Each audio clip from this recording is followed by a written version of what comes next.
Honolulu is a pretty large city, but we don't experience a whole lot of really violent and brutal homicides. Cases like Nancy Anderson's case, that's very unusual. Nancy's roommate said that she heard water running in Nancy's bathroom. When she went to investigate, she found Nancy lying on the floor of her bedroom. Jody Spooner indicated that she believed that her roommate, Nancy Anderson, committed suicide. It's very easy for someone who's perpetrating something like this to actually cut themselves. New developments in a 48-year-old cold case involving a young woman who was murdered in Waikiki on January 7th, 1972. Crime Stoppers just released this composite sketch of a person of interest in the murder of Nancy Anderson. A family may be one step closer to closure. 50 years after a 19-year-old woman was found stabbed to death in her Waikiki apartment, an arrest has been made in Nevada. People that have committed crimes like this, that have left some piece of them, that biological essence behind, they better pray.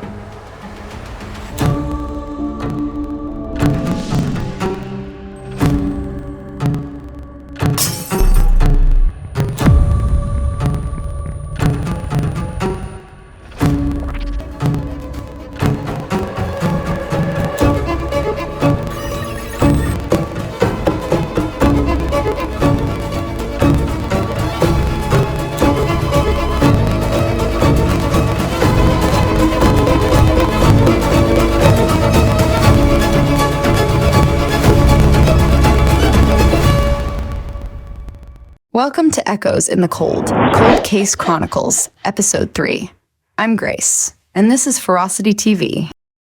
In today's episode, we'll explore the chilling case of Nancy Anderson, a case that remained unsolved for over 50 years until a breakthrough in modern DNA technology brought justice to her family.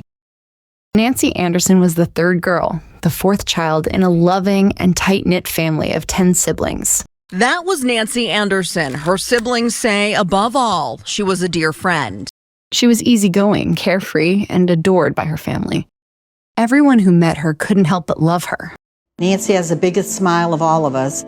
She was in her element. Of all 10 children, Nancy was the most dynamic. She would walk into a room, people would gravitate towards her like a magnet. She would be your best friend today. She would. Born in Bay City, Michigan, Nancy and her family moved to Arvada, Colorado in June of 1971 after their father's death, hoping for a fresh start. Having graduated from high school the year before in Bay City, 19-year-old Nancy's adventure spirit led her to move to Honolulu away from her family in October 1971 after their relocation to Colorado. She was a little unrestful and she wanted to do something adventurous. She graduated from high school and watched her friends go off to college, go off to the service, starting their lives. She found a roommate and a job at a fast food restaurant. A Honolulu-based McDonald's settling into a new chapter of life in the tropical city. Nancy and her roommate lived at Coral Terrace Apartments on Aloha Drive. Honolulu has a pull over tourists and mainlanders who move in to soak up the island life. It's what brought Nancy Anderson from Michigan to this apartment building on Aloha Drive in October 1971. It was here in Unit 704 that just 3 months later, she was murdered. She visited her family for Christmas, but something was off. When she came home, she bought everyone a present for Christmas. And she also decided that she would construct a picture gallery on the wall in our family room. According to her sister, Betty Burke, Nancy acted strangely during the visit, expressing a fear that something bad was going to happen to her. I think Nancy was afraid of something. Her sister, Carol, also recalled an unsettling conversation on their way to the airport. After we spent Christmas together, I took her to the airport to go back to Hawaii. And Nancy says to me, "Carol, I don't want to go back." Being the practical person I guess I am, I said, "Nancy, you have to go back. All your things are there." And looking back, I really wish I would have said, "Why, Nancy?" It's always haunted me. Why didn't I ask her that question? This raised concerns among her loved ones as they feared Nancy might have been sensing a looming threat. though no one knew exactly what it was. Nancy's roommate, Jody Spooner, shared similar fears. A young high school graduate leaves the Midwest for a carefree life in Hawaii, and she finds a fast food job and a roommate. But that roommate worries that Nancy Anderson isn't cautious enough, that she's too trusting. Jody described Nancy as friendly and outgoing, perhaps a little naive in her willingness to engage and speak with strangers. There was no indication that Nancy was promiscuous, but rather she was just a very friendly person who was an easy ear and chatted up people on the street. Jody thought Nancy's free-spirited nature made her too trusting of strangers, which could have put her in harm's way. And Jody said that it wasn't uncommon for Nancy to have strangers in their apartment. Unfortunately, Jody's concerns would prove to be all too real. But Nancy's roommate wasn't the only one with an unsettling feeling. On January 7th, 1972, miles away, Nancy's mother experienced something eerie, a premonition she couldn't explain. Then, something chilling occurred. A framed photo of Nancy suddenly fell off the wall, crashing to the ground. According to Nancy's siblings, their mother had a deep sense of unease, as if she knew something terrible was about to happen. On January 7th, we were all in the family room. There was a pool table. My mother was sitting in a chair and doing some crocheting. All of a sudden, we heard a loud bang, and my mother just stopped what she was doing. She had her back to the pool table and she said, "Nancy." "Oh no, Nancy." My friend and I were standing next to that wall, the picture gallery wall. I'm playing pool. He ended up bumping the wall. Nancy's picture is the top left hand, and hers is the only one that came down, crashed, glass shattered everywhere. And my mom didn't even see what photo fell. And she screams out her name. We all felt something's happened. Something was wrong here. And it was just eerie. It was an unshakable sign, one that would later haunt them. And by the end of that day, just 2 months after moving to Honolulu at around 5:15 p.m., Jody found Nancy's lifeless body. Jody heard water running in the apartment and went to investigate, only to find Nancy lying on her back, blood everywhere. She immediately called 911, thinking it might be a suicide, but when the police arrived at around 6 p.m., they determined it was far worse than that. By 6 p.m., patrol officers arrived at the Coral Terrace apartments. There was no indication of a forced entry, no damages to the door jamb, the doorknob, the latch. Given the brutal nature of the crime itself, it was quite obvious it wasn't a suicide as Jody had actually thought it might be. This was a homicide. She told police she came home at around 2:30 p.m. and found Anderson inside the apartment with 2 silverware salesmen, the arrest warrant says. About 10 minutes later, after the salesman left, Spooner said she went into her bedroom and took a nap. When she awoke at 5:15 p.m., she had opened the bedroom door to see what was going on since she thought Nancy had already left for work. Horrified by what she has seen, Jody ran to a neighbor's apartment for help and then called 911. Honolulu police quickly requested the homicide detectives to take over. When the detectives arrived, they went back into her bedroom. There were 2 twin beds in Nancy's bedroom. One was made and in order. The other twin bed, the sheet was stained with blood, and Nancy's body lay next to that twin bed, on her back, head up, eyes open, feet pointed towards the doorway. Her blouse was partially ripped, but other than that, she was fully dressed. So there was no obvious evidence that attack was sexually related. There were multiple puncture wounds, indicating a violent and brutal assault. The investigators later revealed that it was the most shocking thing they've ever seen. Investigators found 3 blood-stained towels at the scene, containing an unknown male blood and DNA. The investigators did find a towel that was on the floor near Nancy's body, which was clearly stained with blood. Another beach towel was right inside the front door to the apartment, also stained with what appeared to be blood. A 3rd towel was found on the ground floor of the stairwell. The towel in the stairwell, there was blood on it, and that established somebody actually left the apartment. Unfortunately, due to the limitations of DNA technology at the time, only the blood type of the culprit could be identified. The injuries caused to Nancy were created by a sharp force instrument, so they were looking for a knife. They had looked through the kitchen and did not find any that would suggest it had been used during the murder or that there was a particular knife that was missing. The investigation revealed that the murder weapon was never found. However, the towels suggested that the assailant had injured himself during the attack and used them to try and stop the bleeding. It's very easy for someone who's perpetrating something like this to actually cut themselves. The fact that he utilized a sharp instrument to stab her, his hand, there's a high probability his hand slid down off of the handle onto the blade, and he probably injured himself. The natural inclination is to take a bath towel or hand towel, whatever's around, and transfer it over to your hand so that you're applying direct pressure like this. Investigators also theorized that the running water was an attempt to clean up the scene or perhaps stop the bleeding from his injuries. The autopsy showed Nancy had been killed with a small knife, probably a paring knife, and there were no signs of sexual assault. Recently, prosecutor Scott Bell revealed that Nancy had been brutally stabbed at least 63 times. Honolulu police say she was stabbed 63 separate times and died from hemorrhage due to a stab wound of the heart. The nature of the crime, with no forced entry and the brutal stabbings, suggested that Nancy likely knew her killer. It seemed like a crime of passion.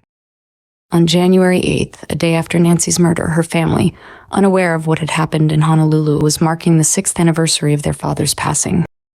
It was then that her eldest sibling, Mike, shared the heartbreaking news. When we get home, waiting for us at our door is our eldest brother, Mike.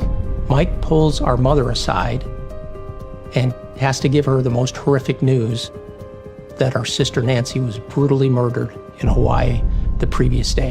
The devastation was immediate. Her mother and siblings were crushed, reeling from the unbearable weight of both losses. Despite promising early leads and interviews with about 20 potential suspects, the case quickly went cold by the end of 1972.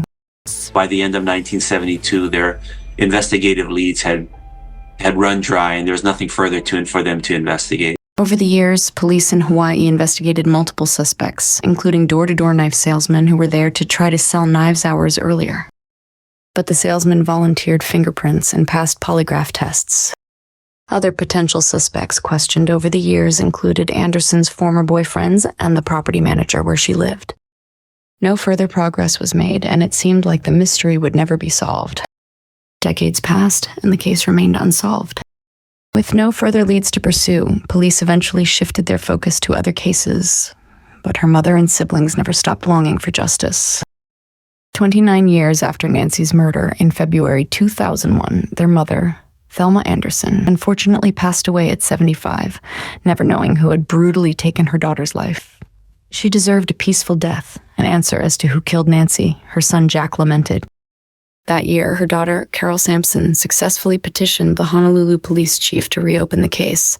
In 2003, getting DNA evidence from Anderson's slippers, beach towels, and bath towels, a bedspread, and underwear. Investigators eventually ran the DNA from the bloody towels through various state and offender databases, but there were no hits, and the case remained cold.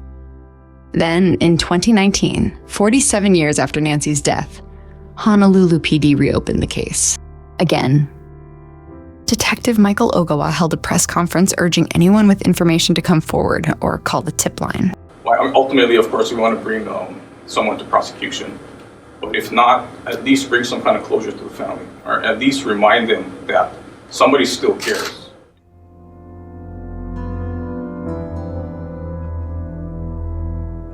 These families are still waiting for some kind of answer. And by doing this, we're just hoping to provide them with something. At least some kind of hope. Nancy's brother, Jack Anderson, made a public appeal for closure, asking for any tips that could finally bring closure to their family. She just was an integral part of our family, and when she was killed, it just left a hole in our hearts and in our family. It would mean the world. I mean, we're all still here. She has, there's 9 of us. We're all still alive. We're still here. We're still waiting for answers. So it would just be phenomenal. So we're not looking so much for any kind of retribution or anything. We just simply want as much closure as closure can possibly give. Investigators ran the DNA from the bloody towels through CODIS and other national, state, and local felony databases. But once again, there was no hit, and it seemed the case was destined to go cold once more. However, the same year, Nancy's family sought the expertise of Parabon Nanolabs, a Virginia-based company specializing in advanced DNA analysis. After discussing a promising new investigative technique called genetic genealogy at a family reunion, Jack searched online for genetic genealogists and learned about C.C. Moore, a pioneering DNA sleuth who, at that time, had helped to solve dozens of cases. After doing some internet searching, I ran across this genetic genealogist that does this stuff. Her name is C.C. Moore. So in early 2019, I decided to take a chance. I said, C.C., we need your help. When I work a case, I'm not in touch with the family. So right off the bat, this made this case very special to me.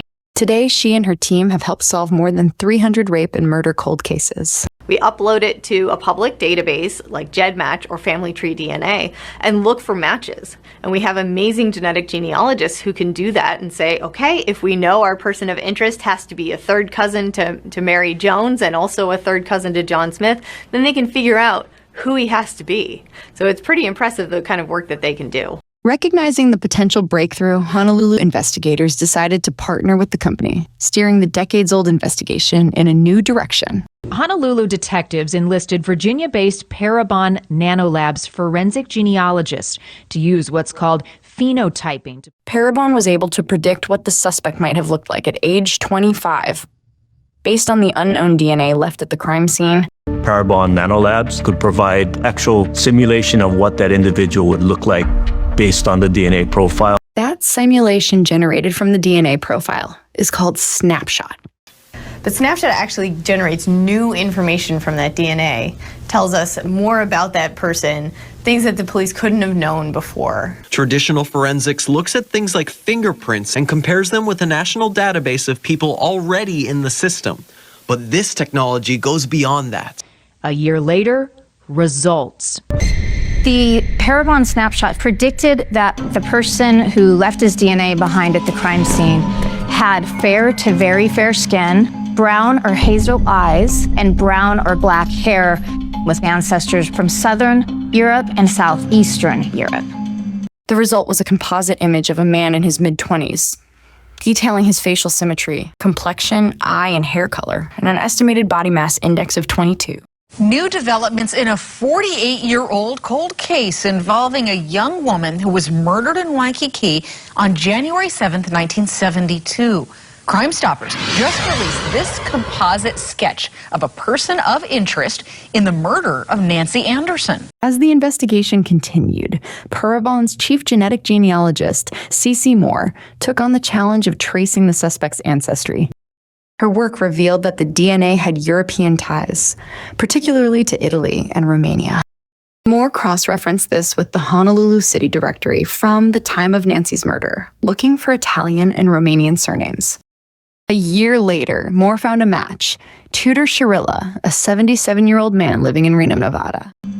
What I do is I build the family trees of the people who are sharing DNA with that unknown suspect. When I built these individuals' trees, I could see that they were going back to 3 places geographically: Romania and 2 different places in southern Italy. The 1971 Honolulu City Directory had been digitized and it was online. I came upon the name Tudor Chirilla. And Chirilla immediately jumped out at me as a Romanian surname. At 25 years old, Chirilla fit the description generated by the phenotyping process. Further investigation revealed that Chirilla had lived less than 3 miles from Nancy's apartment at the time of her death. He was living with his wife about 2.4 miles from Nancy's home at the time she was murdered. Court records also confirmed that a tipster, upon seeing the composite image, came forward and informed Hawaiian authorities of the resemblance between Tudor Chirilla and the snapshot. With this new lead, and knowing that Tudor Chirilla was estranged from some of his family members, detectives saw an opportunity. He got married in Los Angeles on March 22nd, 1969, at the age of 23. His marriage ended in divorce on October 27, 1988, in Carson City, Nevada. His ex-wife passed away in 2015. They attempted to follow him and collect a discarded piece of chewing gum or a cigarette butt. In this case, that turned out to be incredibly difficult. Tudor didn't leave his apartment very often. The trash was in a shared receptacle. I discovered from newspaper articles and court records that there was an estrangement between Tudor and his children. So I thought, if we can't get Tudor's DNA, maybe we can get his son's DNA. Working in conjunction with California authorities, they obtained DNA sample from his son, John Chirilla, who lived in California and willingly provided an oral swab to the detectives.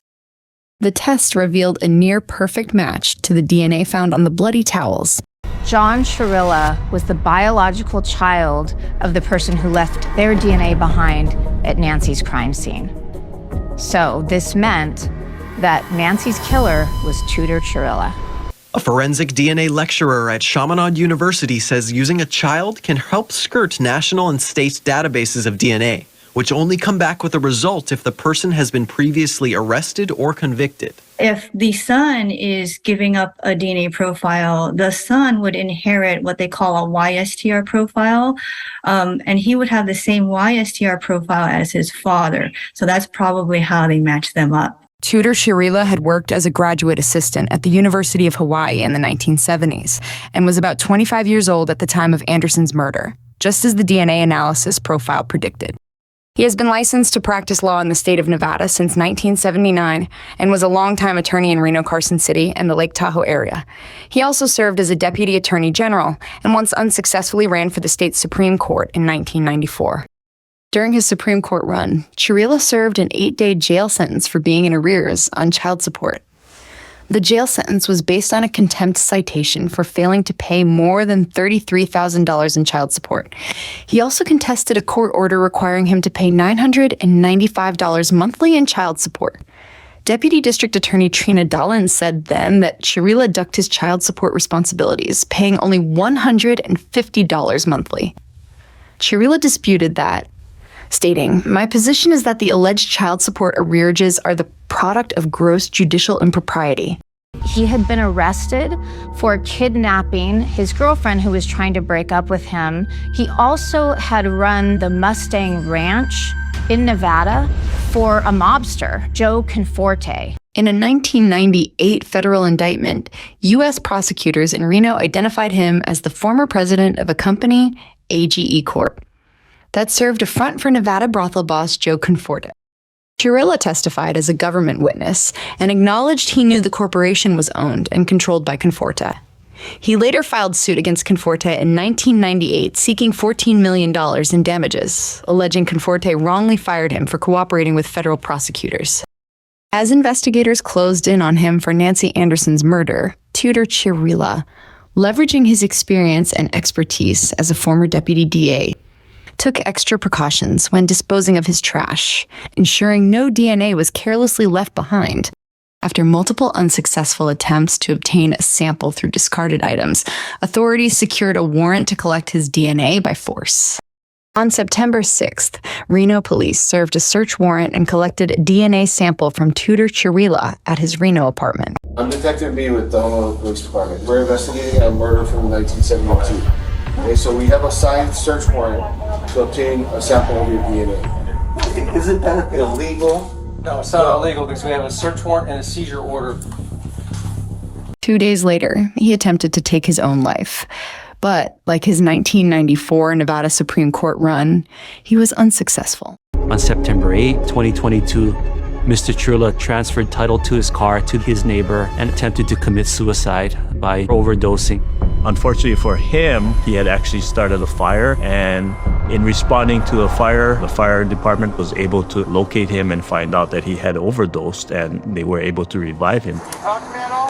His DNA was a perfect match to the sample obtained from the murder scene, and just days later, a grand jury indicted Chirilla.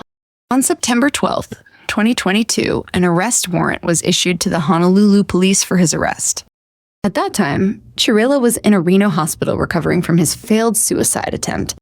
He was arrested without incident while still in the hospital, and efforts were immediately made to extradite him to Honolulu.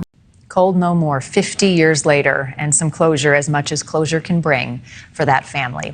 Police say after his DNA was obtained, but before he was arrested, Chirila tried to commit suicide. He is expected to survive, and right now he's being held in jail without bond. HPD says Chirila's extradition to Hawaii is pending. Chirila contested his extradition, arguing that the process was unconstitutional and that he had been mistreated by Reno police. Chirila Wednesday not consenting to be flown to Hawaii for trial. And I kept saying, this is unconstitutional, and I kept saying, tell it to the judge. Reno judge Scott E. Pearson rejected his claims, and another hearing was scheduled. These are just going to delay the case. It doesn't appear that there's any merit. But the judge said he can't deny his right to contest it. Assuming Chirila is ultimately extradited, he will be tried for second-degree murder. The next hearing in this case, when prosecutors are expected to have a warrant signed by the governor of Hawaii mandating he be flown there for trial. That hearing is set for October 17th. Despite his protests, he failed once again, just like his Supreme Court run and his previous suicide attempt. In the end, he was extradited to Honolulu to face the charges. Chirila's legal troubles continued. Judge Christine Kuriyama set Chirila's bail at $1 million, and his trial was scheduled to begin the week of February 6th, 2024. Chirila had pleaded not guilty to all charges. But on December 25th, 2023, Christmas Day, Chirila died in a hospital after refusing to eat, drink, or take medications for 2 days. On December 25, 2023, Mr. Chirila is taken to the Queens Medical Center for end-of-life care. For 2 days prior, he had refused to eat, drink, and take his medications. He was pronounced dead at the hospital. An autopsy later confirmed that his death was the result of cardiac arrest. It was last September when we told you a Nevada man was arrested for the death of Nancy Anderson, who was stabbed to death in 1972. That man died in Hawaii jail on Christmas Day. The family recently found out that Chirila died in jail on Christmas Day. Anderson says the arrest of Chirila was justice enough. We kind of feel a little bit robbed that, we didn't have our day in court, but you never know how those things are going to go. Though the case didn't make it to court, Nancy's siblings found a measure of closure in knowing the identity of their sister's killer. We never sat around for 50 years waiting for a judge or someone to slam a gavel down and say guilty. That was never our primary concern. We wanted to know who. But he believes had Chirila lived and faced a trial, he would have been convicted. Evidence, the DNA genetic evidence, was extremely overwhelming.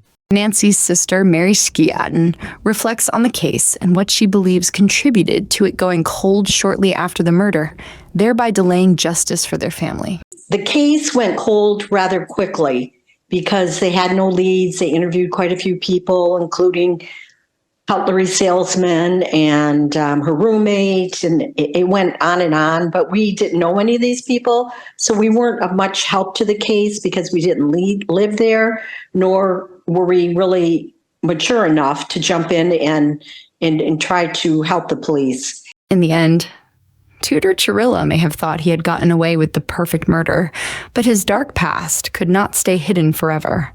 We had strong faith that we would eventually maybe he or she would not be alive, but at least we would find out who did kill her. The family of Nancy Anderson, the woman Chirila's accused of killing back in 1972, says they found peace, knowing that Chirila died as he spent his last days behind bars. Nancy's family, including her 9 surviving siblings, lived to see the day when her killer was unmasked.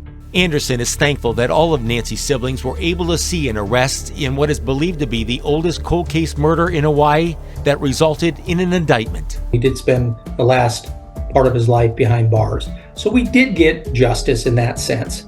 But there's never really, I don't think when it comes to things like murder, there's ever really truly justice per se. But as a family, we're at peace with it. The case was officially dismissed by Honolulu PD after Chirila's death. So do you believe if you were still alive today and you would have prosecuted this case, would he have been found guilty?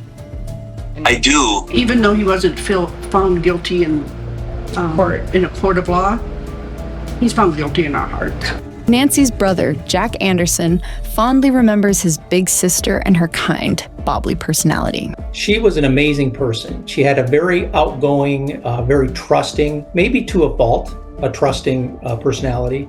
As we reflect on Nancy's story, we are reminded that some crimes may go unsolved for years, but the echoes of those who were wronged will never truly fade away. Though Chirila was never convicted, Nancy's siblings see his death in custody as vindication. If we do nothing else in our lives, says Carol, I think I can say, Nancy, we did this for you. There's been justice for you.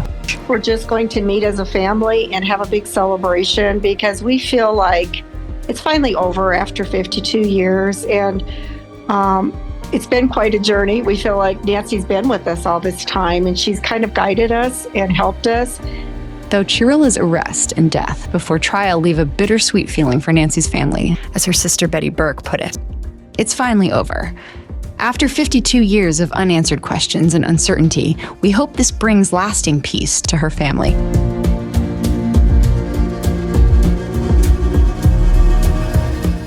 People that have committed crimes like this, that have left some piece of them, that biological essence behind, they better pray.